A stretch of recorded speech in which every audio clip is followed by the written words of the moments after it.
The following is a DW Ancient Egypt production. In the last episode, we discussed the beginning of the Third Intermediate Period of Egypt.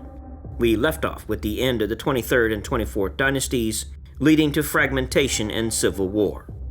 We begin this episode with the rise of Nubia, who strengthened themselves and prepared for an invasion of Egypt.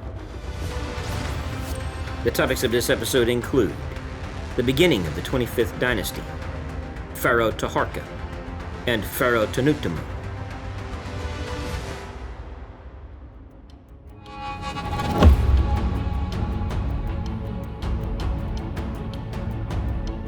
Since the days of Ramses II, Nubia had gone its own way, eventually founding the capital of the Nubian kingdom in Napata.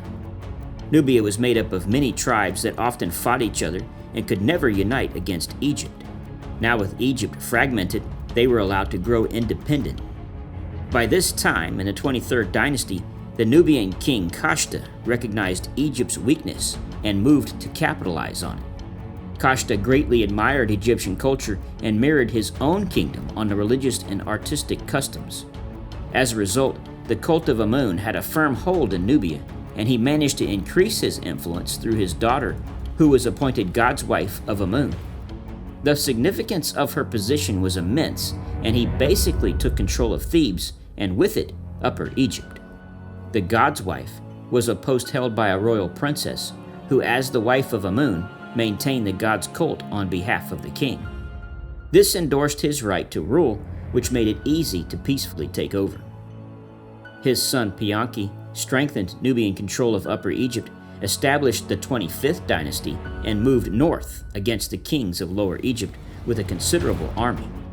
The two forces met at Heracleopolis. Initially, the confederation of northern rulers enjoyed a level of success. However, they were eventually pushed to Hermopolis, where they were compelled to surrender. Pianki allowed these rulers to return home and continue as governors of their respective cities, a policy which centuries later, Alexander the Great was to find effective during his world domination. Pianki returned to Napata, where he continued to rule until his death in 716 BC. Pianki was buried at El Kuru, just to the south of Gebel Barkal, in the pyramid field that was to include the burials of several of the kings of the 25th dynasty. The pyramid tombs adopted by the Kushites were very different from the Egyptians, and their angle of inclination was severely sharper than the true pyramid. However, the Kushite kings wholeheartedly embraced almost all of the old Egyptian burial customs. They added, according to their previous Nubian customs, the practice of laying the royal body on a bed in the tomb, and nearby, burying chariot horses standing in teams of 4 to accompany their master.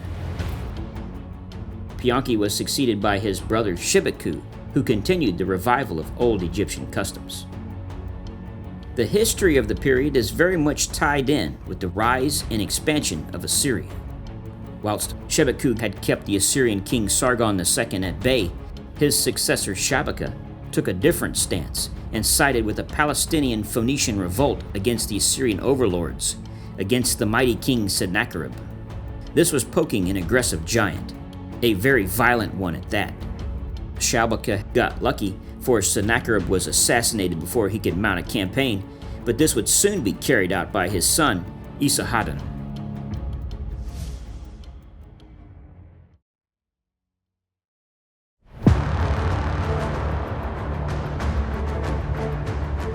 During this brief pause in conflict, Taharqa succeeded his brother Shabaka as pharaoh. Unlike Egypt's tradition of being succeeded by the eldest son, Nubia's tradition was that the king was succeeded by his brother. Taharqa's name is the one most associated with the Kushite dynasty, largely because of his widespread building projects throughout the kingdom. His most famous construction was the column in the first court of the Temple of Amun in Karnak. By creating this grand entrance, he visually took control and credit for the whole project, thus making him the most famous Nubian ruler. Taharqa's building projects at Thebes were carried out under the direction of Mentuemet, who held the office as mayor of Thebes and the fourth priest of Amun. He virtually ruled the whole of Middle Egypt. He is one of the few great officials of whom several distinctive portrait statues have survived. His tomb in the Theban necropolis, TT32, is among the largest constructed. He and his brothers, who also held the high-ranking priestly offices, kept the Theban nobility in check for Taharqa. Back in Assyria, Esarhaddon consolidated power and began a campaign on the Egyptian-Palestinian border. He was defeated by the combined forces of Ashkelon and Egypt in 673 BC. This just infuriated him more, and he planned and executed an all-out invasion of Egypt in 671 BC. He captured Memphis, the heir apparent, and most of the royal family except Taharqa, who fled very quickly south to Thebes. Esarhaddon didn't follow and instead called himself King of Egypt, looted the cities in the delta, and returned home. He erected a victory stele showing the son of Taharqa in chains. As soon as he left, Egypt again rebelled against Assyrian rule. This 669 BC rebellion forced Esarhaddon to return to Egypt, but he died while traveling with the army and was succeeded by his son Ashurbanipal. This new king had to return to Assyria to secure the throne, but sent his army ahead to Egypt. Near Memphis, the two armies collided, and once again Taharqa fled south when he was defeated. This time, Taharqa was pursued to Thebes, where the Assyrians received the city from Mayor Mentuemet. Taharqa continued south to his remote capital at Napata. In Memphis, the Assyrians deported the nobility to Nineveh in chains and installed Necho I as puppet ruler of Egypt.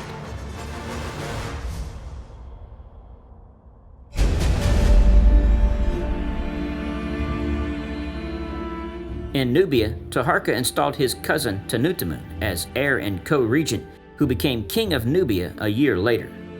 Taking advantage of the Assyrian absence, Tanutamun swept north, taking Aswan, Thebes, and finally Memphis, where he assassinated Necho I for being Assyria's representative.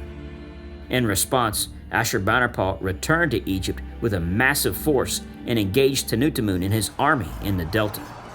Like all the times before, they were swiftly defeated. Tanutamun was chased south, where he eluded the Assyrians, who would not pass Aswan.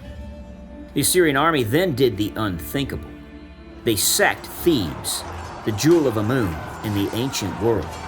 They looted the temples and laid waste to the treasury. The Assyrians nominally held Egypt, but Tanutamun was secure in Napata. His death in 656 BC ended the Nubian domination of Egypt.